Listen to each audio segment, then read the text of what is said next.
I ain't crip, but I'm on that neighborhood shoot. Building business, it's that black home. If you hustle, better hustle till your pack gone. If you work, better work till your back hurt. And if you rap, make it better than your last verse. Yeah, more lyrics. Stick and move, Javante Davis. AJ, El Presidente, Eddie Kane University. Hill gon' heal, regardless. You, B. Cannon, Bethel High School, by way of 3-Man Weave, LLC. Michelle, producer, based over here. You can catch this wave from the Marlins to the Mariners. Doing things you can't believe. It's the 3-Man Weave. What's good, everybody? You already know who it is. You got your favorite guy from your favorite podcast, the 3-Man Weave podcast, your favorite pod's favorite pod. And we back with a brand new episode 142, post Super Bowl edition. So, you know, I got my bros with me as always. Well, it look like I got one of them. So who I got with me? You got your least favorite guy, Mr.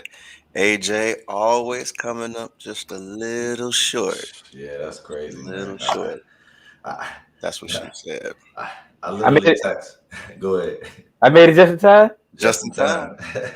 Y'all already know who it is. Your boy Hill. Hill go Hill, baby. Regardless, let's get it.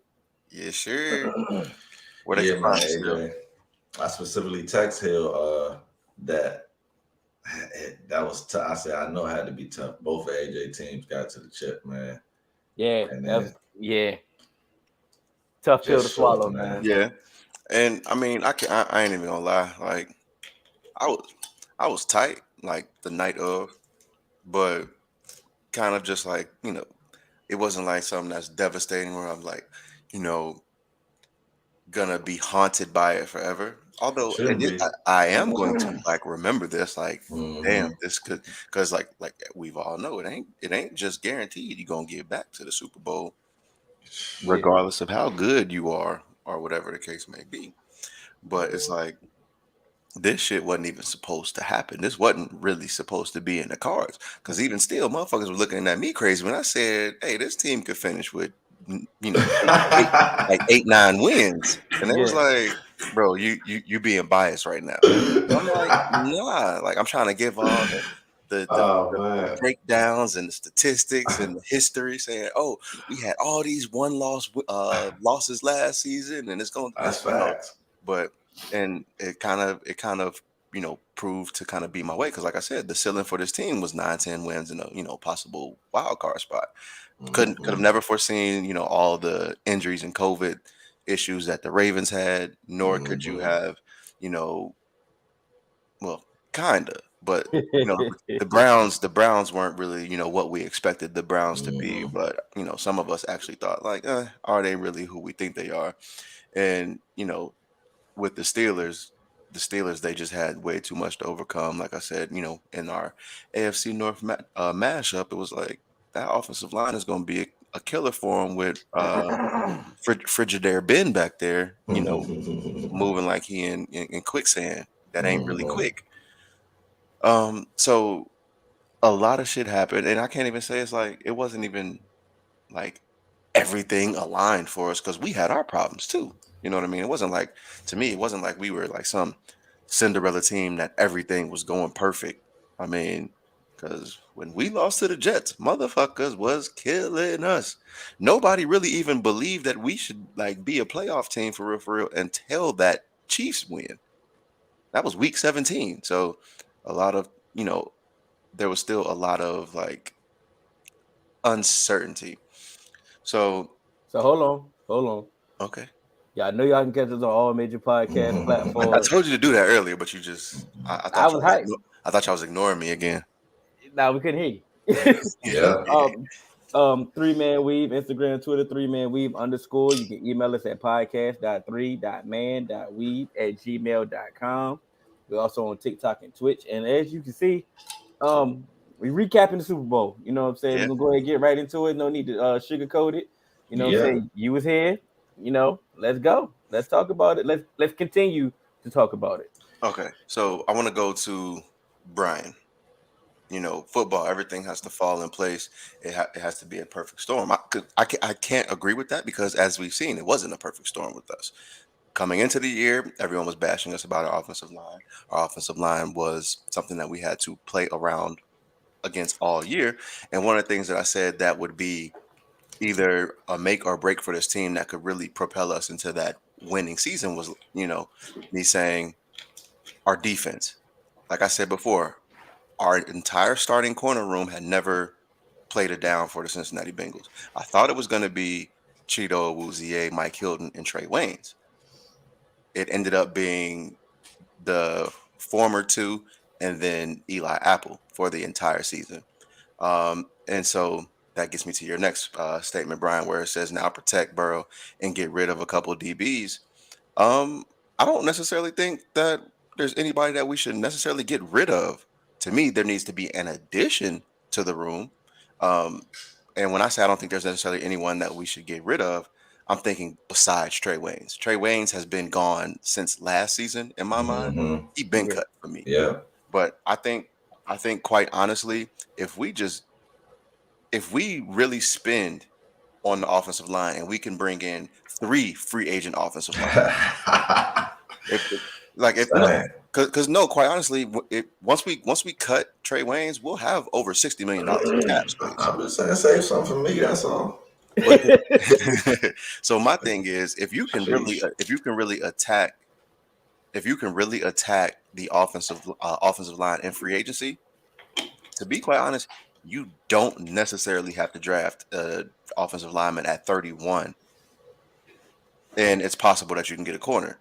And I think, to me, if you can get a corner either 31 or at 63, one of those 2 premium picks, to me, I believe that you should be able to bring Eli Apple back. And Eli Apple, even in the Super Bowl, he did his job, to be quite honest. He played a decent. He really played solid in the playoffs, and so played decent in the Super Bowl, except for that one play. I won't really get into that portion, but what I will say is you bring in a premium pick at corner and let them 2 battle it out, and the winner of that that competition, they get on the field, and if Eli Apple beats out the rookie, then guess what? He has all season to supplant Eli Apple, and there's a possibility that someone else. Because to me, I think you can still have Trey Flowers. I think we picked up Trey Flowers off the waivers, and I think he has a spot on this team. Especially going up against Mark Andrews, Pratt Freiermuth, Harrison Bryant. If they bring back David Njoku, you're facing all of those dudes twice a season. Yeah. And when he came in against George Kittle, when he came in against Travis Kelce, when he came in against some of these top TJ Hawkinson, some of these top flight tight ends, the defense looked better. And I've been telling y'all for years, the Bengals can't guard tight ends. If you have a top tier tight end, guess what? He's gonna eat. Start him in fantasy. But once we were able to acquire Trey Flowers off of waivers, it started looking a little bit different. So I think our DB room is actually it's solid. One thing I want to give you a little bit of pushback on when you talked about your cap space, and I understand y'all do have a lot of cap space. And I was gonna say the same thing. and address your needs with your cap space. Don't just hoard your cap space and just. But I don't think you should just go and just say, "Hey, all my cap space go to the offensive line." No. I'm not saying that, because my thing. Like, to me, free agency, though, you know what I like to do in free agency. Yeah. I like to fix my immediate needs in free agency. And to me, I can upgrade. To me, at minimum, right guard needs to be upgraded immediately. Yeah, for sure. I would like to bring in a tackle and put some competition there, because I've told you, I think Riley Reef or Jonah Williams got to kick inside, one of the two. That's all fine and dandy and all that, but I'm not. We let you slide last year with your the draft don't end in the first round. We can go. We can find linemen and all that. We can find that. I'll let you go. Draft. Finish it. I'm just saying 31. If y'all stay at 31, I ain't trying to hit nothing other than linemen. I don't give a I damn get you. what lineman it is. I Get get him, you. like you say, get a lineman. But And here's my and, thing. But and here's my thing about the draft don't end in round one, and it kind of gives you the thing that I was saying about the draft because it's a lottery ticket. We don't like just because you get drafted high, don't mean you gonna be good. And yes, Penei Sewell turned out to be good, but like I said, also if we drafted Penei Sewell, he was not going to be playing left tackle because they were hell bent on keeping Jonah Williams at left tackle. So you were putting him at right tackle. And what did we hear all preseason in a couple games? With Penei Sewell at right tackle, he's struggling. He's not picking it up. He's getting blown by. Taylor Lewan goes. It wasn't Taylor Lewan. Who was it? Their left tackle. He gets injured, and they move Penei Sewell over to right tackle. I mean left tackle, and he was kind of who they thought he would be. But my thing is, regardless of how it looked, they weren't moving off of Jonah from left tackle, and unfortunately, I think that needs to be addressed too. I don't think he should just come into camp again, unchallenged. I think You hear him, you Cam? bring in Teron, like you throw the bag at Teron Armstead. You hear him? I'm just saying. so this is my thing. That wasn't to cut you off. I was just saying. I'm like, you hear This- like, But you're here's- trying to do everything for the offensive line now. Like you said, but then when it okay. comes to the Let draft, me- so okay. I'm not. But let me just say this real Let me quick can about the free agency piece. Can I qualify something real quick, Kenny? Go ahead. The reason why I'm saying this now is because our clock is sped up. We have championship aspirations. When I was saying this last year, it was like, okay, you're trying to, get those steps. And last year I was saying you want a playmaker, someone who's going to score those touchdowns and, propel your offense, and you want to surround your guy with talent. And you need, you want to kind of mediocre off, like at minimum, just give him some time to find his guys. Now it's like, all right, our defense was way better than expected. Our offense, they were handcuffed, but still pretty good. And they got you to the championship, way beyond where you even thought you were going to go. At I don't even know, the most optimistic fan would have seen us go to the divisional round of the playoffs. But here's my thing. Now it's like, okay, you have these championship aspirations. So now it's you have your quarterback on a rookie contract. These are the moves that you make to go forward. You don't have to go all in like the Rams, but you have to do these moves. You do have to address the offensive line. That's what I'm saying. But no, we get that. But this is my pushback. You said at least 3 offensive linemen in free agency. I'm saying if that's what they do. Hold on, let me just finish. I said then you don't have to use that pick 31. Yeah, I'm getting there, bro. You gotta let me finish. But here's the thing, bro, and here's the reality. It's gonna be hard to pull in 3 starting offensive linemen. I know that. And free agency, bro. That's not what I was saying. Even if you have the $60 million in cap space, that wasn't my point. But you gotta let me make my point. I know. Bro. I'm sorry. That was your point, bro. We can't keep letting you fly, bro. That's what I'm saying. Like, you just gotta let me make my point. You literally just said that, and you wanted to move Jonah. That you want to do that, right? Mm-hmm. But more than likely, like Hill is saying, you're going to definitely have to address that in a draft this year. One, you can't just go for offensive linemen. You got to get Vernon Hargraves off the team. I was just talking about. No. Let me finish, bro. We're not saying you're wrong. You so in defensive mode, bro. We just making points about the team. You got to get him off the team. I agree. You should get a offensive lineman in free agency, but you got to assume just because you got $60 million, don't mean your team gonna go ham. I thought my team was gonna go ham last year. We not spending all 60. We didn't spend no money. Just let everybody make big contracts. Didn't spend any money, and teams do that sometimes too. So it's like shit, because we might end up going. This is the Bengals, and we do know y'all history in free agency. So I don't, but that has changed, to be quite honest. That has changed because y'all do have a Super Bowl window, but it's not Mike Brown making those decisions anymore. But that still remains to be seen. So it's like, we do know to be seen. I know he's not making the decisions no more. No, bro, you ain't let me finish. Golly. I'm sorry, man. Go ahead, man. Say what you're gonna say. I'm gonna just I'm, let you go, man. I'm sorry. It's been a rough week. we see you. What I'm trying to say is, what I was saying is, if you get like if you are able to, in a perfect world, that's all I was saying. In a perfect world, if you get those 3 offensive linemen and you can fix those holes and create that competition and upgrade, because to me, I don't think necessarily Trey Hopkins is going nowhere. And I would actually bring, like I said, I would actually bring Riley Reef back. What I'm saying is, to make it AJ playing better defense than Eli Apple. Oh my goodness. What I would actually like, what I was saying is, to me, I would much rather shoot for the stars for I just got there. yeah, I would shoot for, like I said, Teron Armstead, and then you are able to move Jonah around. You are able to move Riley Reef around possibly and interchange them. And I'd bring Quentin Spain back because Quentin Spain played really, really well this season. I would like to, we have some later round picks to challenge Trey Hopkins, but I would go for somebody to replace him in the draft. We But literally just seen this last year though. The Chiefs done this last year with a perfect blend. They spent the bag on Thuney. That's his name, right? Joe Thuney. Yeah. Spent the bag. They used draft capital to go get Orlando Brown. These are two veterans, and then they also drafted Creed Humphrey and Trey Brown. Trey Brown. It's Trey something. Yeah. It ain't Trey Hill because we got Trey Hill, right? Yeah, it's Trey something from Tennessee. I just can't. Yeah, I remember. But like I said, that's 4 out of the 5 right then and there. I don't know what the 5 went at, but like I said, that's a blend right then and there. You spent money.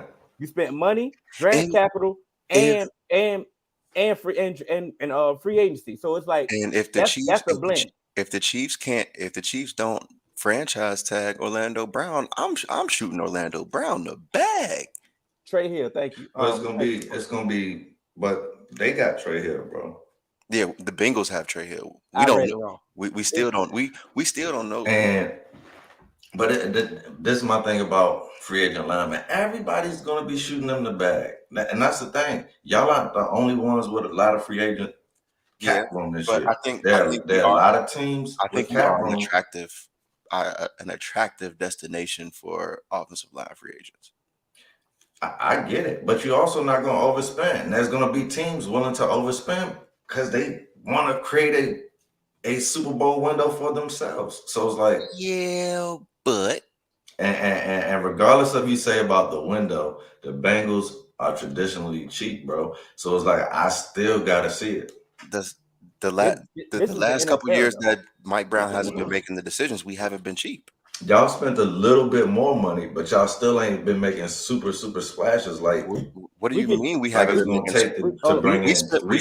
We spent more free agent money than the Rams, and everybody says the Rams were spending money to go get. But no, because they're spending lots of money on in specific places. Y'all did spend a lot of money, but y'all spread it out. No, we didn't. We spent it all on defense. We literally rebuilt our defense by spending money. Yeah, it was good spending. That's the thing. So when people talk about the Rams, they're talking about splash spending, bro. We made DJ Reed the highest paid nose tackle. When have we ever had the highest paid anything at any position? So let's rewind. Because we can deal with the offseason. The offseason is here, but we can take time and really deep dive on the offseason. Let's go back to the game. Let's go back. And first off, shouts out to the Fools. The Fools is lit. Y'all here. We're gonna get some of these comments on here, but let's get back to the game. Cannon, what did you see that man, they could have did this differently, or what was the turning point for the game for you? Well, the turning point for the game for me was actually the pass interference call. Unfortunately, I don't think there's anything that either team could do. I think that it was actually a greatly played Super Bowl of especially the second half. It was like the first half had offense, the second half was a defensive thing, and it came down to those last 3 minutes. And I think that the Bengals got a crucial stop in those last 3 minutes that would have changed the game and given them the last opportunity with the rock. But they got that pass interference. I feel like that changed everything. But the Bengals did have the ball again. So, regardless of all that, they did have the ball again. We got down to that final 3rd and 1. And then they they go P Ryan on that, which I, for the life of me, will never understand that play call. I also would have ran the ball right there if I'm Zach Taylor, but I just would have ran Joe Mixon. I'm not letting nobody else carry the rock other than the person that got me here. Which is why when the Rams were on their little, they needed their 4th and 1, they went Cooper Kupp.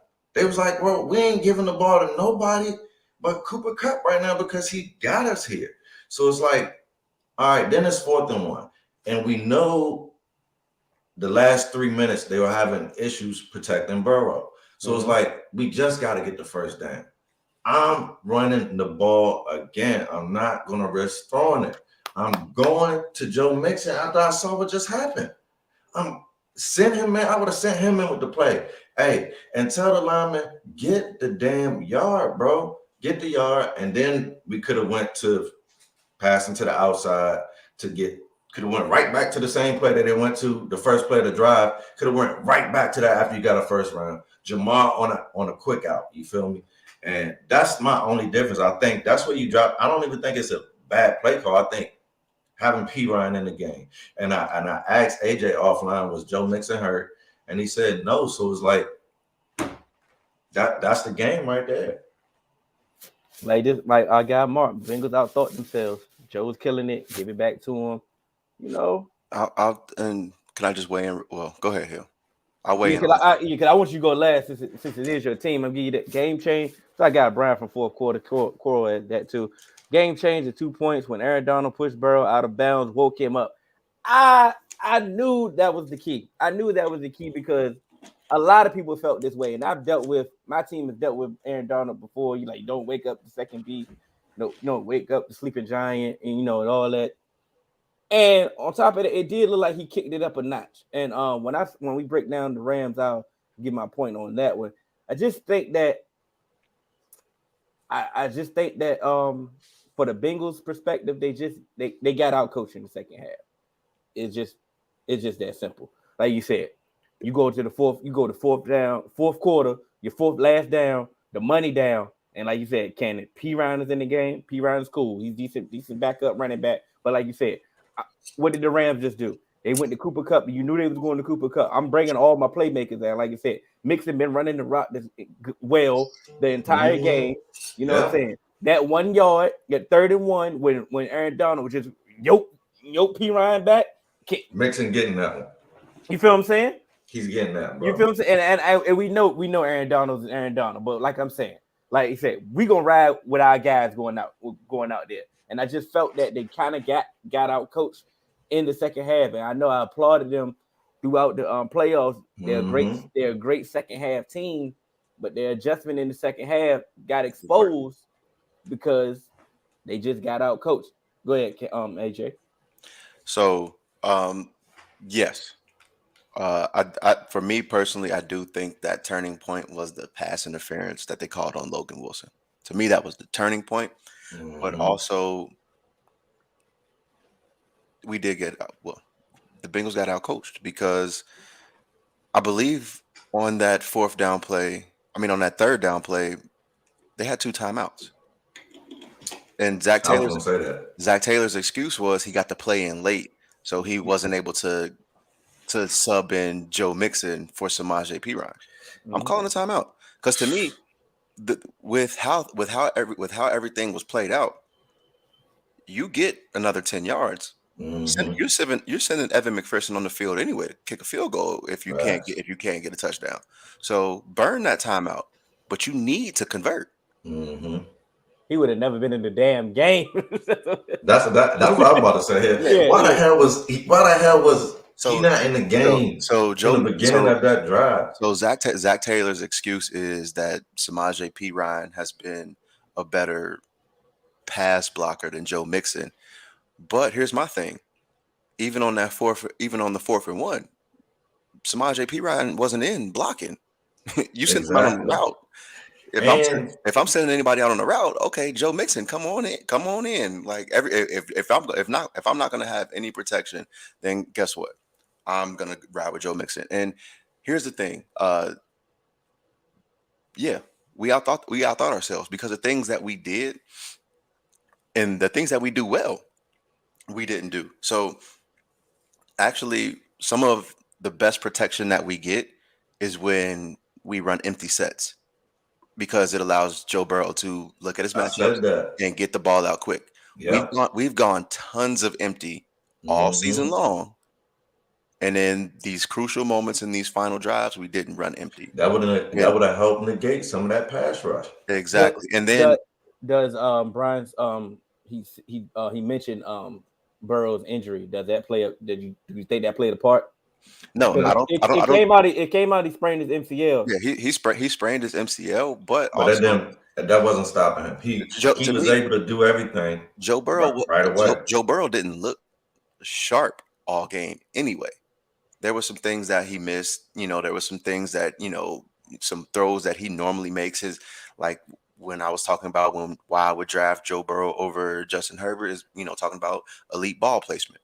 That ball placement wasn't there for Joe Burrow on some of them throws, and I think because we were doing some of those things in the play calls, it almost looked like we're doing every single thing to just let's not take sacks here, and that's what it did seem like. And so I think the Rams were able to speed up his clock because even if you actually look on the play where Aaron Donald pushed Joe Burrow out of bounds, if he would have just repositioned himself in the pocket, he didn't have to run. He could have just if he could have just shuffled around in the pocket, he could have found his man. And I think it was Tyler Boyd over the middle, if I'm not mistaken. Yeah, Tyler Boyd on that play too. And so I remember that play.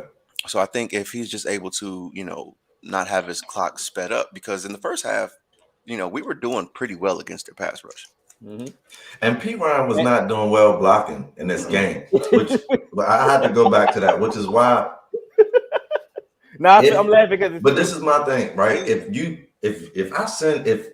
my strategy is send P. Ryan in to block, the Rams know that. You see what I'm saying? So it's like pin the ears back when P. Ryan comes in, because he's there blocking back. So it's like, if I'm going to keep you off toes, this is the perfect time to not have him in. Tell Joe Mixon, say it to Joe Burrow when you give him the play. Tell Joe he got a fucking block. But my thing is, on a 3rd and 1, why would anybody be blocking? We should all be firing to get this 1 yard. Here's my thing. If I'm paying you $12 million a year and I can't have you on the field for 3 downs, I made a bad investment. And to me, Joe Mixon was not 3-down back, bro. And to me, Joe Mixon is a 3-down back. He is, bro. I watched him all year. Zach Taylor gets way too cute with Samaje Perine. Because remember in the Titans game, he had Samaje Perine throwing him the ball and it bounced off his hands, and that's when the pick happened. And yeah, he took that screen back, to the house in the Chiefs game. Joe Mixon can make that play.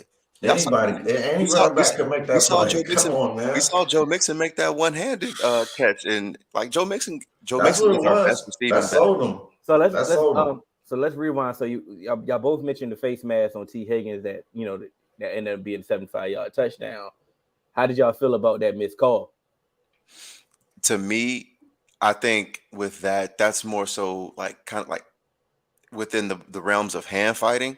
In those moments, and that's how and that's actually how they were calling the game at that point, where they were kind of just letting people get away with it, which is why they were. I'm setting it up, man. Yeah. And so when okay, so to me that was like, okay, they were setting the tempo and setting the precedent for the game. So that's why I didn't have an issue for it not being called in hindsight, because that's how you were calling the game at that point in time. Yeah. The thing about people don't know about Ramsey is when stuff like that happens to him, like I'm not gonna call him a flopper, but he's definitely a great seller. And the fact that he has a great reputation of being a shutdown corner, being an elite corner, he gets the benefit of those calls when something egregious happens. Now, T grabbed him, T face masked him, T did it, he did it. I'm not taking up for the missed call, but what I am saying is Ramsey put way too much sauce on it. He flopping and failing and flying and when he could have just made the his position and made the tackle, but you overselling it, trying to sell the call, and they not giving it to you. Boom, you giving up a touchdown. Like I said, if you watch Jalen Ramsey, he does this often, and like I said, he gets the benefit of the doubt on those calls because of his reputation. Not mad at him. Hey, that's a great thing to have in your back pocket. If you get beat or somebody does something to you and I can just flare, hey, do your thing. That's smart and that's great intellect on your part. But you cost your team. You cost your team because you don't get, you're not guaranteed you're gonna get that call. And in hindsight, I probably would have much rather them call that then. Yeah. If they were going to call that Logan Wilson call, because then the game would have played out differently, and everybody would have known like we can't do nothing tic-tacky, man. So it's like I just couldn't believe that they would let a tic-tac call like that go. It wasn't that egregious of a face mask. We've seen some egregious face masks, but I won't say he almost took his helmet off, Brian. But man. Okay, if he did, cool. You know, it's that bad. Right, he missed the call. But look, okay, if you can, whatever replay that you got that you seen, okay, it's bad. I'm not gonna tick for tack on that one. What replay did you see when for Logan Wilson that he grabbed Cooper Kupp? Because to me, that's not like great defense. To me, because Cooper Kupp runs literally into Logan Wilson's chest. Logan Wilson has every right to that real estate. And let me say this: the Rams got away with some pick plays, some legitimate pick plays that should have been offensive pass interference. So it's like, and what about the false starts when both of the entire offensive line for the Rams moved and the center didn't snap the ball yet, but they let the play go. So like, and once again, I'm never like they were trying not to involve themselves, but that's what I'm not. All were enjoying. And so that's what I'm saying. I'm not blaming the refs, but what I'm saying is I'm not going to say like one way or the other. If one call didn't happen, we would have won the game, because also there was a point where we were up 20-16. We had 5 drives and we had 56 yards total. And to me, that is where we got outcoached, because the Rams, their linebackers are terrible in coverage. Joe Mixon has 3 catches for -1 yards, and most of the time it was just most of the time it was just like, okay, just get him the ball so we don't take a sack. And also the Rams are one of the worst teams at covering screens. How many screens y'all remember us calling? I called for it. Even on that 4th and 1, shit. If on that 4th and 1. If you're gonna let Aaron Donald through like that, man, send right behind him. Send P. Ron Mixon somebody right behind him. Man, send P. Ron ass to the store. Hey, bro, look, I did want to say this though. Give me 3 black miles, bro. One thing that here we've talked about as far as DBs not trusting their technique, man. And I just want to say, because it's so easy for people to hop on people in the spotlight, and Eli Apple has been talking a lot of trash this playoff, but it's honestly because he's been backing it up, man. He played a pretty good playoffs, right? He didn't trust his technique one time, and I hate that he didn't trust his technique, because, bro, this is not that great of a throw by Stafford, and it's going to go down as throw that got him the Super Bowl. You see what I'm saying? And I mean, it's the flattest fade that you could possibly ever throw, man. And if Eli even peaks at the quarterback for 1 second on that play, that's a walking pick 6, man. And it's like, I don't know why people, when they know the fade is coming, they just want to stare at and try to just knock it out the hands. If you just turn around, you might be in better position than the actual receiver is a lot of times, especially in the red zone like that, because that flat was it was so short. It was short field and it was flat. So it's like all you got to do is just take that to the crib. But I still feel like he played a solid game though, and I'm not gonna hop on him. But I did feel like that was in his reach to get that. The thing about that, just trusting your technique on that one, is the fact that Cooper Kupp is not that wasn't triple crown. I know. No, that wasn't his route. He like, I don't run fade routes. I don't run fade. That was an OBJ play. He like, I don't run fade route, but they was like, hey, we need a play. We need you to run that. So if you think about it, you breaking down all your film study, all your technique, all your notes, you ain't seen a damn fade from Cooper Kupp ever in life. You know what I'm saying? So your technique gonna tell you, oh, he gonna do this route, he gonna do this route. Then next thing you know it, you got. I was waiting for that wheel back route. No, you get hit with the fade. It's like, oh man, I ain't never seen this on no film. That's why I say just peek just one time. Your technique, you got to peek at some point in this play. You got to peek back there, man. And here's the thing, actually, with Eli Apple on that play, Cooper Kupp has a 2-way release, and without having that, that fade on film, he actually cut off, like he tried to pull a Malcolm Butler, cut off that inside slant, and so he couldn't get boxed out. And then they just No, broke he a was in tendency. good position. And so position. to me, I don't think that person. I don't even put that on him. The only touchdown I put on him is when he was peeking in the backfield too much on that. I'm not putting a touchdown on him. No, on that bootleg. On that bootleg, I put that on him because he was peeking in the backfield, and he didn't get deep enough in his zone. No, but on the cut one, I'm saying I'm not putting that on him. I'm just saying he potentially could have had a pick six. That's all. I'm not saying that he gave up that touchdown. But what I'm saying is, even trusting his technique, to me, he did what he was like.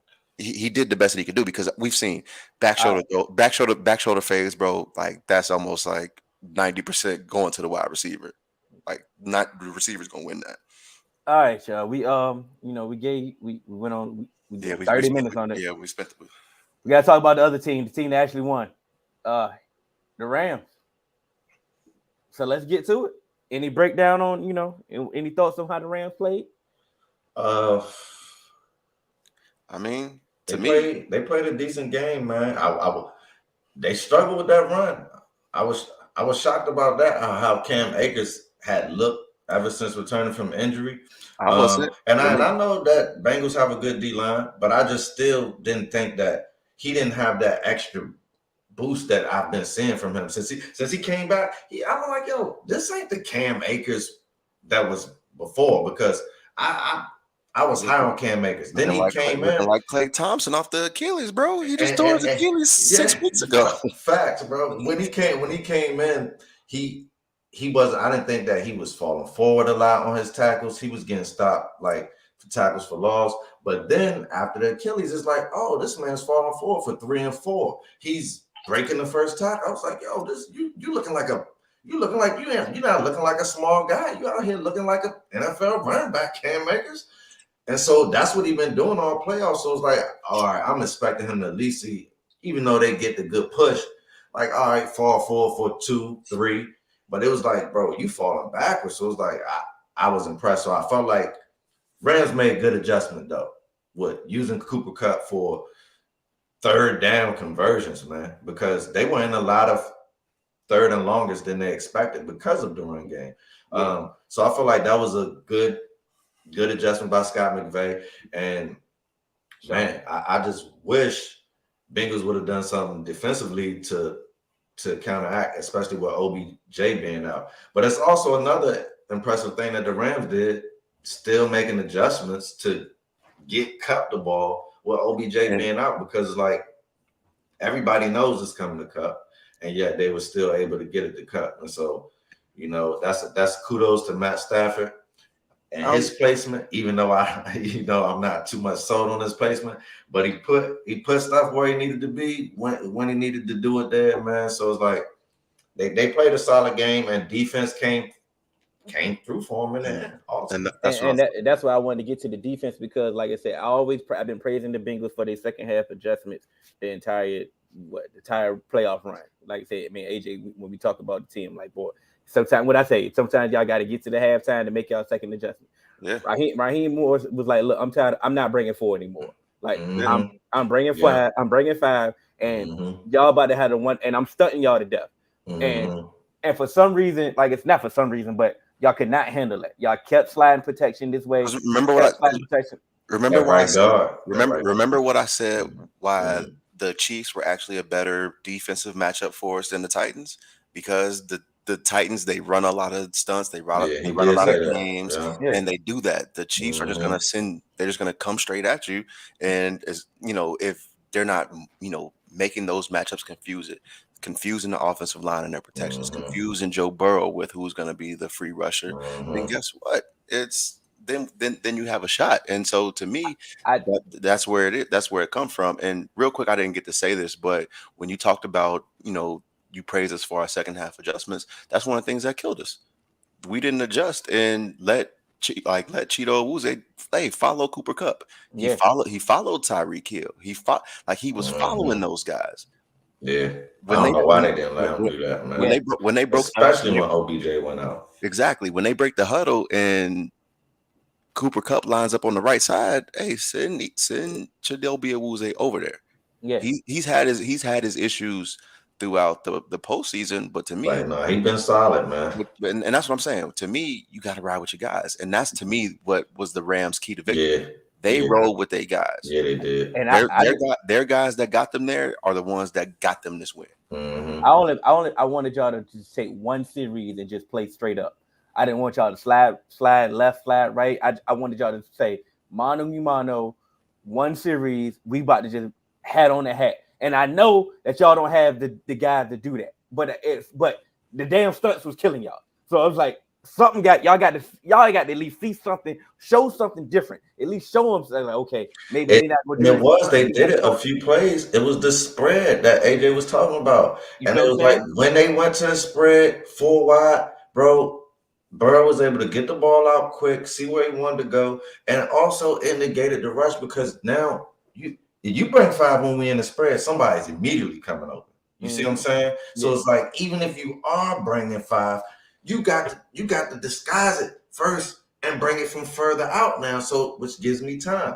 So it's like I would have stayed if I'm calling plays. I would have spread the Rams out all game, bro, and I would have screen past them with Joe Mixon to death, man. Because like AJ said, we know that that's a weakness about them. What like, come on, they have Von Miller. We know that he's pass rush, so it's like, bro, screen passes work best on the aggressive D line like that. And so it's like the fact that I don't know if we seen any. Were there any screens found? Nah. And I think on a different note, I think this is one of the best games that Chris Collinsworth ever called. Because like, I be trying to play my guys, Chris. That wasn't a diss. I don't know why you had to take it a diss. I'm trying to give him some love, and then y'all made it a diss. It's the fact that I'm not making it a diss. I'm making it off of something he said. Okay, well, he was explaining the game like tremendously. Like, this is what they're doing. This is what they're doing well. Like he always does a good job at that, though. That's not what I'm saying, Kenny. I know, but people have knocked him a lot, especially in this group. You feel me? But what I'm saying is, he said, "Hey, no OBJ. Y'all know y'all got Cooper Cup. Hey, McVay, it's time for you to dial up something to get this thing going, because y'all don't have nothing on offense. And then, like I said, y'all was double teaming. I mean, hello, different type. I mean, the only double team that y'all didn't do was the Calvin Johnson double team. Which you should have did. Which you should have did at that point, because at that point I'm making anybody else beat me, and I know these dudes is bums and they can't beat me. So here's my thing. I can't remember. I can't remember if I said it on on our podcast or when I was on the brew party with Andy. But what I was saying is Cooper Kupp's gonna get his. I don't care if Cooper Kupp gets 8 catches for 85 yards. I don't care if he gets 10 catches for 110 yards. I don't want him getting 10 catches for 156 yards, because he's like, to me, that's when it really opens up. And to me, I actually think we did a really good job on Cooper Kupp. Yeah, did. Like 8 catches for 92 yards, but he had 2 touchdowns. But to me, one of the touchdowns, that to and me, third down catches and fourth down runs, like it's all of his stuff is when they needed the most. But once again, to me, that fourth down run is because Sean McVay said, "This is my guy. I'm going to put the ball into my guy's hands. Absolutely. I'm not going to send Matt Stafford back here to because drop that was back." That won them Super Bowl, man. That was a cold play. Because think about it, it wasn't like Matt Stafford was really lighting shit up. He could have got rocked off the edge, though. That's a risk, boy. He could have got rocked off that edge. Sean McVay said, "I'm going to put the ball in my best offensive player's hands," and he did that. And he got the first down. And like I said before, that one touchdown that he ran that corner route, Eli Apple got caught peeking in the backfield on the bootleg, which I don't know why, because it ain't like Matt Stafford is finna take off on you. Yeah, but that's why they do it. Just because, man. He got caught peeking. So to me, I think, it was a really good game. It was as far as entertainment wise. There was definitely some mistakes. It wasn't like, oh my gosh, this is the best Super Bowl ever. Just trying to speak objectively. It was up there though. It was a good entertaining game. And the Rams, they made more plays to win it. How many Super Bowls have we had that came down to the last minute, bro? Like that's got to be up there. Like, and one thing, another reason why I put it up there because it was a tale of two halves. I feel like most the great Super Bowls are. So it's like, all right, there was all of the points except for how many points were put up in the second half? 10? Yeah. So it's like, bro, like, and that was all came in the last few minutes. So it's like it was a third quarter was nothing but defense, man, from both teams. And I enjoyed it. It's like we always want to see a lot of touchdowns, but it is two sides of the ball, you know, and I felt like we got to see both of that on display, as we should, because both of these teams deserve to be there. And both of these teams to me were complete, and you see them relying on different sides of the ball to get it done. Because I even said on the last one, which I thought they did, I said, all right, when the Rams got the ball back, I said, all right, Bengals defense got to go win the Super Bowl. You feel me? And I felt like they did that. You know, it's just unfortunate that call. And you got to think you look at this playoff run, every single game, the defense sealed the game. Mm-hmm. Every single game of the playoffs, the defense sealed the game for the Bengals. And this was just one of the games where they just didn't make that one play. You thought that, you know, you thought that you had it, but this was just one of the games where the defense just couldn't come up with that final stop to really put the team over the top. So, you know. So we got two things that to talk about before we move on.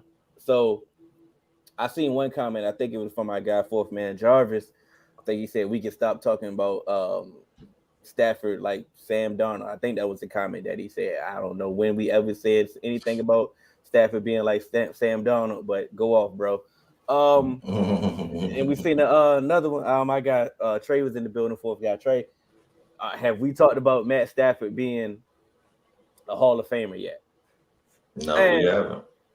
And I don't think we shouldn't because he's not. We're not. That's why I was keep that one going. Yeah, like you said, he's not. Like you say, I mean, I get it. If y'all projecting that he's going to continue on this trajectory that he's on with the Rams and continue piling up stats and possibly maybe get another Super Bowl, then cool. I get it. I'm not gonna argue with that. Cool. He get another one on the resume. He keep playing, keep balling. Cool.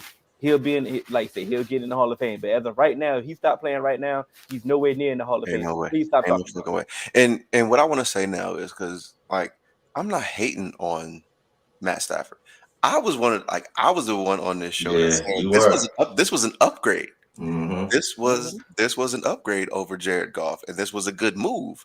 And we've all admitted that at this point. So it's like, but what I'm saying is like, what I hate is why can't we just enjoy shit for the moment? Why do people always got to go to the extreme? Mm-hmm. Like every single time. Like, he doing good now, so he's a Hall of Famer. Like, bro, let him earn the Hall of Fame. Because it wasn't even like he played like lights out in the Super Bowl. He wasn't the best player on the field. Like it wasn't like you. He threw 2 picks. We just going to ignore that, but we gonna keep. I wasn't gonna ignore that. But they gonna keep showing that no look pass like that was the only pass that he threw. What about that? I don't even think that pass was no look, bro. It's camera angle. Dude is running into his field of vision. It's like, does he look where the pass go? No, but he looks at the receiver and he throws them open. Like, I don't consider that. That's not like the Patrick Mahomes one. I'm sorry. That's just my opinion. I might get killed for that. But here's my thing. Had Stafford won Super Bowl MVP and played lights out, then I'd be like, all right, y'all might have a statement because it's almost like he put the team on his back in a sense and stuff like that. This team, when they made this move, it wasn't like, oh, Stafford can elevate this team, you know, in different ways. Like this team was ready made, and they were just like, we were a Jared Goff, you know, like we were handcuffed by Jared Goff. So now it don't like, especially seeing that Super Bowl, it's like you're just like, and I'm before y'all take it too far. What I'm about to say is not a slight, but in the Super Bowl, he was just a better game manager than Jared Goff was. They That's didn't. a that's They a fact, bro. like That ain't I, no slight. I, in some of those playoff games, like the Super Bowl against the Chiefs, they didn't trust Jared Goff to make some of those throws, and he couldn't make some of the throws that Matt Stafford made. I'm not calling Matt Stafford a game manager, but what I'm saying is, it's not that they couldn't win a Super Bowl with Jared Goff because he got them there. But what I'm saying is, Matt Stafford, it wasn't like you're the reason that they won a Super Bowl. Once again, you have a really good defense with one of like a generational talent at defensive tackle, one of, if not the best corner in the game. Then you have an elite defensive line. You have a solid, you know, secondary room. This team was set up, and everyone calls McVay a genius. So this team was set up for you to come in and succeed. And it's the same thing that I said about Brady last year. It was like, it wasn't like Brady went to the Jets or the Bengals and won a Super Bowl. He went to the Buccaneers. They went 7-9 with Jameis Winston throwing 30 picks. So it wasn't like, and they had all the surrounding talent. So it wasn't like you just went to just like this horrible situation and you just took it over. Because that's my point of why Matt Stafford isn't a Hall of Famer. Like, you have good stats, but it's We not like giving them too much elevated. time even talking about this. I don't know why we running down all of this, bro. Okay, He nowhere even close yet. But what I will say, like I said, for my Rams, for the Rams people, like I said, it was Super Bowl or bust. But the moment that they got him, for the and y'all did it. compensation that they gave up for him, I was one of the ones that say you gave up way too much, And it was but It paid off. It paid off. Like I said, you won the Super Bowl, and I'm going to give him some bail. The fact that you lost OBJ, the fact that you had absolutely no running game, the fact that you didn't have Tyler Higbee, I don't believe that Jared Goff would have did anything significant to Absolutely not. That's why I said he's an to win upgrade over this game. Jared. That's why I said he was an So upgrade over Jared Goff. so the fact that he was the one that knew the fact that, hey, we gonna find a way to just find Cooper Kupp and be smart enough just to do that, then I'm definitely gonna give him some bail on that one. Like you said, he did his damn job. And on top of that, in the playoff, he showed he was clutch. I mean, he throws some dumbass interception, and But he's throwing some clutch TDs too. he threw some interception that should have been picked up, and he should have been sealed off. But in the playoff, in the fourth quarter, he got 71% completion percent, 14-0, 123 passer rating, bro. You can't hate on that shit. The man is clutch. So it's like the who was clutch. You caught me. But like I said, it paid off, and now we'll see what they'll do going forward. Like I said, they're one of the ones that they show that the cap is definitely a myth. I'm pretty sure that they're going to bring back a large chunk of people. Both of the picks were not his fault. Come on now. Both of the picks actually were his fault. Yeah, I'm sorry, I didn't put that, but yeah, they were his fault, bro. He threw them, and he threw a punt to Jesse Bates. Like, what? And even the one to Cheeto, that was a bad throw because he laid it out low. And I understand the receiver slowed up, but if you put that up at shoulder level and it doesn't go off his hands, but hey, the fact that we just know old boy is trash. That's why they were like, it ain't Stafford fault, because old boy is trash and he threw to. Like, he's trash.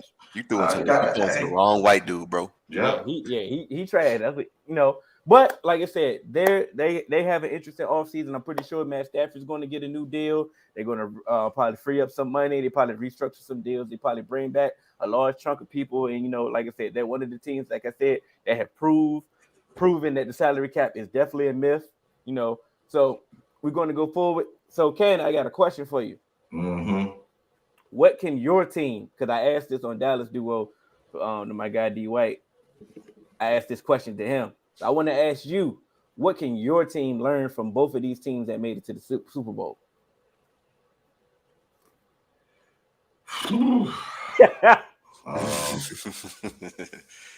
My man is perplexed. No, well, I guess from the Rams you could learn better cap management. Mm-hmm. Learn how to retain your players and also acquire new players at the same time. The players who are contributing. I think the Rams done a good job at that. Also, you can learn from the Rams to trust your players who have gotten you there. Washington does that a lot in fourth quarters. Bring in people who haven't touched the rock or stuff like that. So just staying away from stuff like that. And one thing I think they can learn from the Bengals is you got a fighting chance no matter what, man. Like AJ said beginning of this year, people thought that he was bugging when he said that they were going to go 8-9 wins. And in fact, I was the only one that said I thought that they were going to have 10 wins. Mm-hmm. So I was actually higher on the Bengals than AJ. But I think them just believing in themselves, trusting the guys that they brought into the building that far up, and just make sure you trust them all the way through the fourth quarter of the Super Bowl.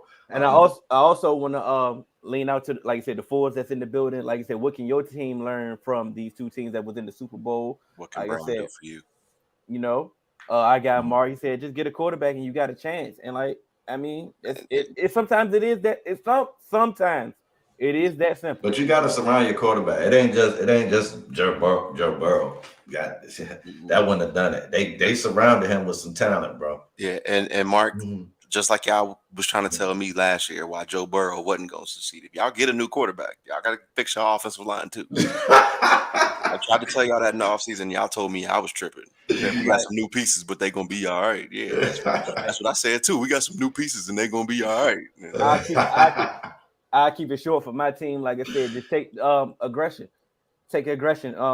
Be pick and choose your spots to be aggressive. Don't hold your hands and actually go for it. If you actually want to really say you're a contender, don't leave it up. Don't leave it up for chance. Go for it. Put yourself in position. Like you said, both teams, like the Rams, they had a different approach. They went for the gusto, but they told their team, hey, our goal is Super Bowl. It's no ifs and buts about it. The Bengals, they pinpointed areas of need in free agency and went and targeted those players and got them. Like you said, stop going to Dollar Tree.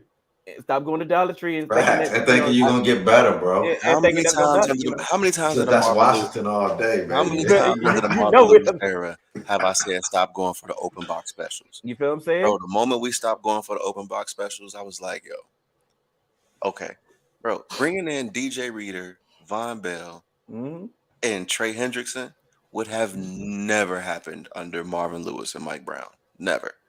Yeah. I will say that's one thing you got to learn from the Bengals, because like that's why I said I was scared for you when you said you wanted 3 linemen, because last year we needed linemen, bro. We had $50 million in cap space, bro. And we got Fitzpatrick was the only free agent that we brought in that cost it. And Curtis Samuel, he didn't play, so just those two, and those to me, those are like Fitz is a soapbox special. So it's like, come on now. So like, come spend some money, stop bargaining, get out of Dollar Tree, like Hill said, and you might do something. Mm-hmm. If you're gonna bargain shop in the draft. Don't do that in free agency.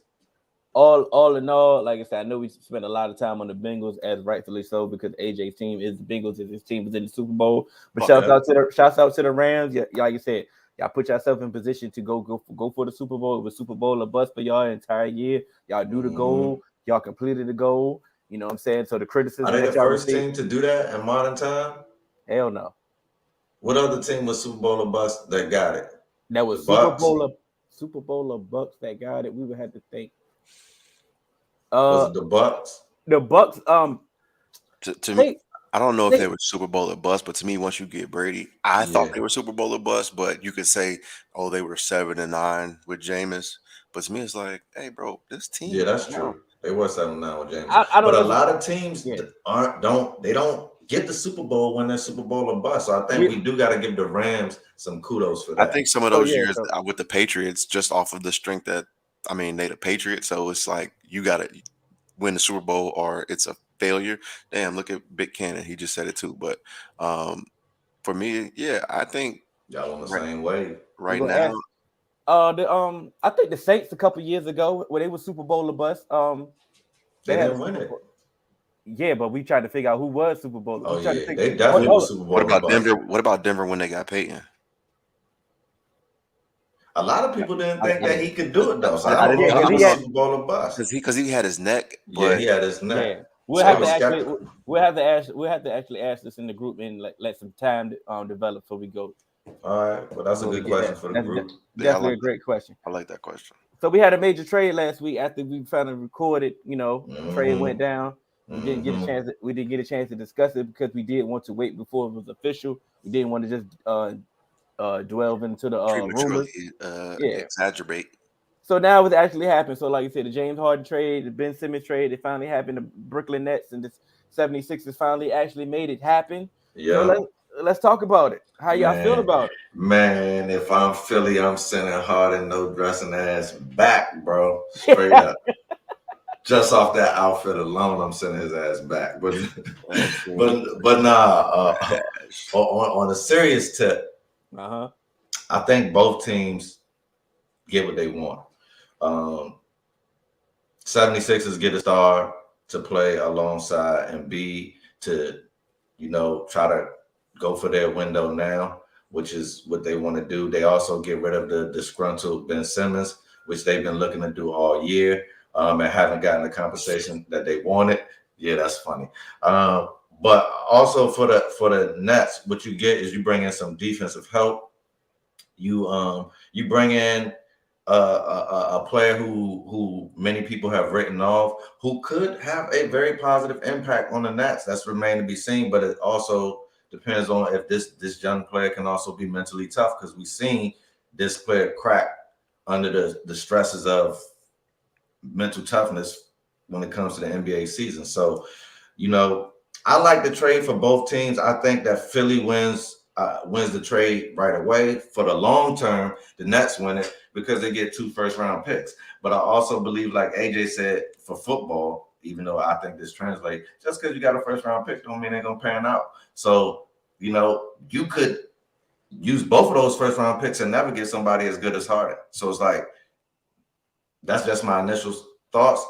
I think we gotta follow back up. Maybe the end of this season or maybe next year to see, what's really twerking. I think this trade was good for both teams, but I don't necessarily think this trade make either team a title favorite. So I don't know if you can consider, a I win. think the Bucks are title favorites still. And I think the Bucks are a title favorite, and I don't even know if one of the teams necessarily, because of just how things play out with, you know, KD and Kyrie and their Not health. chip or bust for both. And But it is. no, it's definitely They was never going to the neither. I had neither going to the chip prior. That's what I'm saying. It's definitely chip or bust for both, but I don't think that these trades specifically make one a title Yeah, favorite yeah. because I'm in agreement with you on that, AJ. because I'm not. to me, like, yes, I think the 76ers got better because Mhm. you were netting zero from Ben Yeah, Simmons. yeah. So you have Harden, you were netting zero from Ben Simmons, while you have Embiid playing at an MVP level. Mm-hmm. Yeah, But Bucks are still here. yeah. Bucks are here. You can't. Miami is here. Miami's here, Mm-hmm. and Chicago. Chicago's looking tough too. Okay, go So ahead. no. I'm not saying that the Chicago's gonna go to the title, but you got to get. Yeah, you got to beat them. They an That's obstacle. all I'm saying. Like they tough. It's a possible obstacle to get to the Eastern Mm-hmm. Conference Finals, and so Facts. I'm not. So to me, if I still have some teams that I think you are on par with in the Eastern Conference, I can't just say you're a title favorite. So I do like how things happen with, like I said, the 76ers, because Embiid's playing out of his mind. They Mm-hmm. didn't they didn't lose Maxi. Yeah, they lost some shooting and stuff like that. But I think you do get an upgrade with Harden, even though it may Mm-hmm. be a Harden that's not in shape, a Harden that is not the Harden that we thought was going to be, It's his outfits, bro. the MVP Dion Harden. told him, look good, you play good. We That's don't his need all. an MVP Harden, but I think playing alongside Joel Embiid is going to help. And yes, he's played alongside KD and stuff like that. But how often did we get to see that? So I think this is an upgrade. Um, Kyrie, he doesn't have to be the number one. I just don't understand how that dynamic is going to work. Hopefully, some stuff works out with the vaccination status and he's able to Mm-hmm. play full time and all of that good stuff. but his body still got to hold up, and I'm not Yeah, sure how long, like how well your body can hold up, and you ain't even Kyrie is playing injury prone. and you're not even playing all the games. And by Yeah. all means, I am in no way, shape, or form wishing anything bad on him. Yeah, I mean, that's a fact of the matter. He's injury prone, bro. We're not wishing nothing on him. Precedent. You Yeah. know, he had LeBron James out there with the 3-man weave and some of the fours because he hurt his knee in that final. You know, last season they had Harden out there on a flat tire trying to will them to victory because they was out there hurt. So I just need to see it. But if it works out and Kyrie can stay healthy, that Ben Simmons addition is going to be crazy for them because it gives them some defensive prowess. It allows some of those guys to work off the ball. KD is able to kind of just do whatever the fuck you want him to do because KD is just a unicorn like that. Yeah. So I think both teams got wins. I just don't know if they're favored yet from just Yeah. I agree with you a on little that. bit of apprehension. Sorry, D Hill. I know I've been long-winded today. I'm sorry, guys. The fact I think for the Sixers perspective, like you said, you get a Harden, and like I said, even if this is a half a Harden that you wanted to claim, he's almost still averaging a triple double. Like Mm-hmm. so, like you add that because like you said, you're getting net zero from Ben Simmons, so you just add this. Net zero. Like you said, he still doesn't have to play defense. You kept Maxey, you kept Thibault, so they still can be the defensive prowess. You go back to Tobias Harris, go back to being the third option. Embiid is playing at an MVP level, and like you said, he wasn't playing with anybody significantly at that level with him alongside him, and he's giving you MVP level every night. Mm-hmm. Come on now, this team is dangerous right now. Like Mhm. this team is dangerous right now. Like I said, I understand that the Bucks are still the favorites. Don't get it twisted. Bucks are still, and they improve because they got bigger in the front line by getting Ibaka, and hopefully Ibaka can show that he can come back to form. That So was I'm not, kind of like a sneaky move that not. yeah, because that's what the Bucks. You That's what just the need to Bucks play do. some defense, man. Yeah. That's what the Bucks do. You know what the Heat gonna do? Like I said, I'm not making it seem like they just propelled themselves into to the top team, but they definitely put themselves in position and definitely in contention for to be a problem. Like you said, I can agree. I And get I can that. agree with I'm just that. saying they're not the favorite Yeah. because I if don't some, know. I if don't some, know who's the favorite. yeah, you go got to give it to the Bucks because the Bucks are the Yeah. reigning champs. But But like I said, who? But you think you're saying that you think Philly won the trade? Though, absolutely. no, I agree that both teams Okay. did All right. this benefited both teams, and Okay. that's rare that you see a trade That that is benefits rare. Yeah. both teams. Yeah. But I didn't like the fact that you didn't really propel them. You wasn't really that high on the Sixers. I'm definitely Because high. I wasn't high on them prior. That's Yeah, my only reason. but you should be high on them now because I am they high on made them an now, upgrade. but like I stated before, I'm even higher on the Bucks, bro.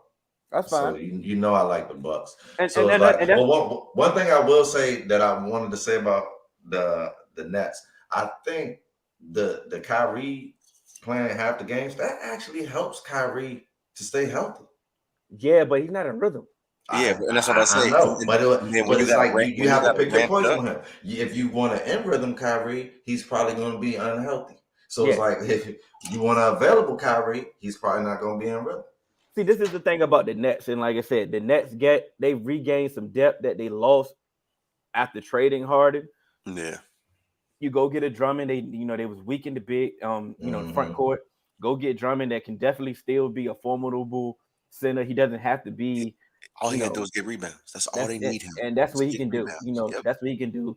You go get a Seth Curry that can come off the bench or can at least start when Kyrie's not starting. You still got Patty Bill, the young rookie starting to come into form. KD was playing at the MVP level when he was playing. He was the reason why he was keeping them afloat, even when they was going through COVID scares and people was missing with injuries. Like I said, KD was playing out of his mind. So Out of his mind, bro. So if KD can come back, I'm scared if I'm an opposing team going against that him. might help Ben. Honestly, But if Ben doesn't shoot, if he's still a liability at the free throw line, with the shooting, then that's going to plague you. he doesn't have to shoot a jumper in his life now in any game. He doesn't have to do a floater. He don't have to do nothing on the offensive end. I'll be quite honest. But if he is going to be a liability at the free throw line when they can still hack a bin and he can still, like you brought up his mental health and how he's mentally weak. He becomes unplayable. He becomes unplayable late in games. He's a But this is my thing here. You seen, not to toot my own horn, but I sent you a video of me shooting a 12-foot left-handed jumper, right? Mm-hmm. It literally took me about 5 days to work on that. So it was like 5 days if I could develop a left-handed jumper. I'm not saying I can go in the gym right now and give somebody buckets with it, but if I needed to, if someone shut off my right, it would be there. So it's like, bro, if you make millions of dollars, you can't practice and get better at free throws, bro. Hey, it's sometimes they say it's mental. They say it's mental. But the thing about him, it might not even be mental. It's like I think I had a conversation with my homeboy, and I was like, I don't know if Ben Simmons loves the game, bro. I think that might be his issue. I think he's great at the game. He's talented, but I don't know if he loves the game enough to make the commitment to do the things that's necessary for him to be the caliber of player that he can be. Remember when he came? I hope I'm wrong about that, and he proves me wrong this year. But that just remains to be seen. Remember when he came to the league and people were saying he's got all these yes men around him, and he's never had to really work for anything. That's why he's never really evolved. That's why he's never really grown, because he don't have that mindset. He don't have that dog, and he don't have that fight, and he don't have that care. He's always been handed shit. So to me,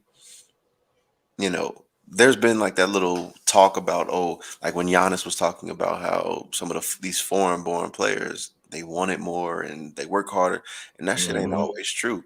Just because, we like some of these dudes that are in the league now, they ain't come from third world countries, but they ain't come from places that you want to live. So you got some dudes that is thinking, I can't go back and I don't want to go back. And Ben Simmons, he don't got that mindset. Yeah. They was definitely calling him the next LeBron. They was saying that, which I never thought that. I want to address this from Mark said. Oh, let me break it the first thing he said, because I think it was a two-part. Said Ben is in a situation that should be nothing but positive. Then the second one, y'all just hating on Ben just because it's easy. Now I feel that he's not talking to us.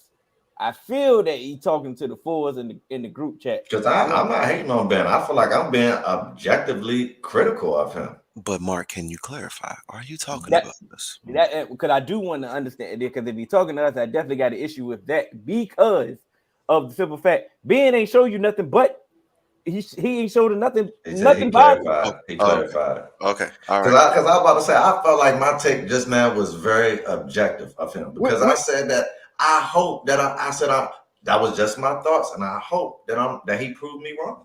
Which I thought, I'm reading, I'm like, he can't be talking to us, because like I said, Fours is lit. They have definitely a live chat conversation, and I love it. It's the fact that, like I said, I don't even want him to shoot.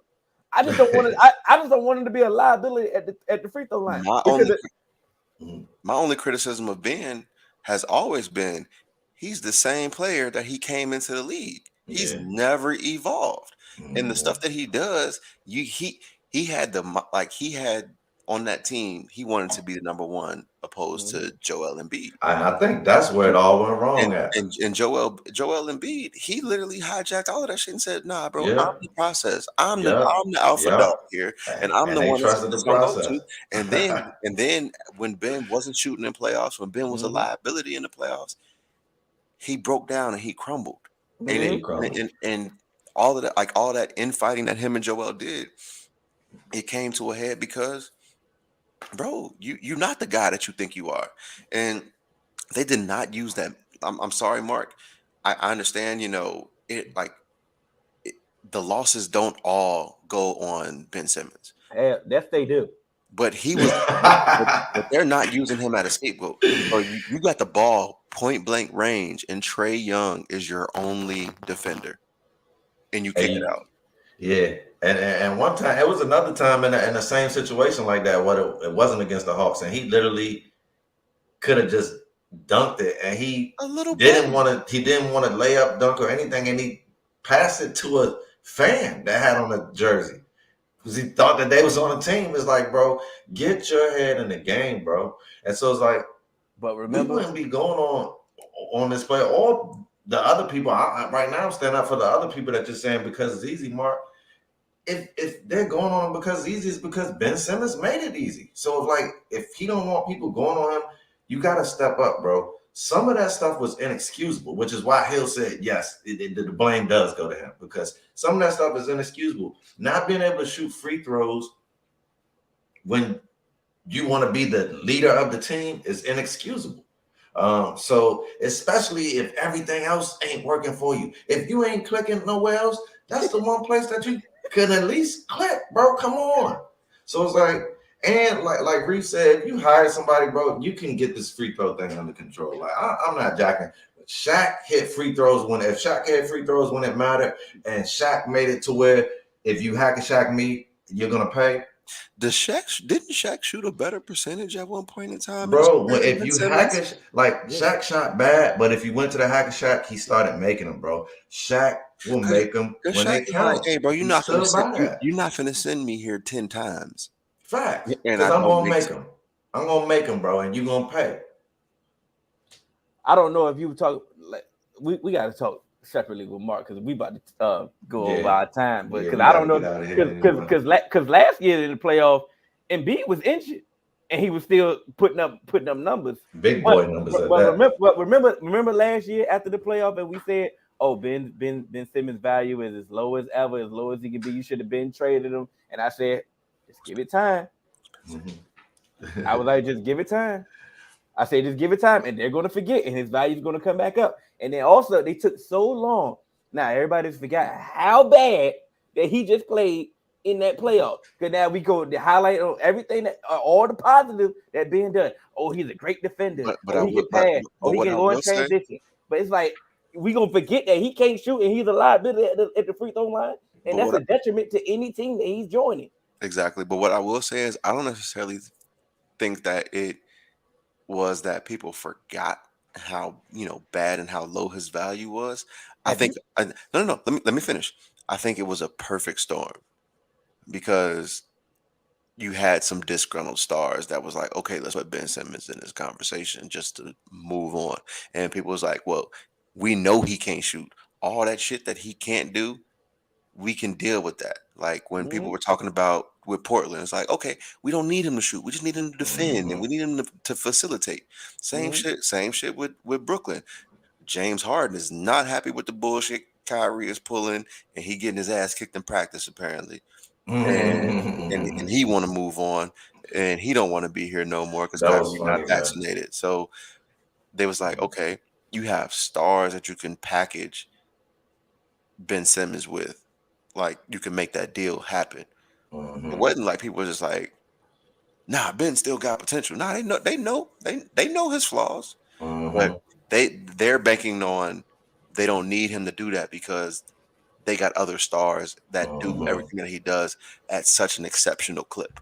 I'm going off how the reaction of the trade, and everybody just, like it seemed like they forgot. It's like, no. I get you there. You gave up a lot to go get Ben Simmons.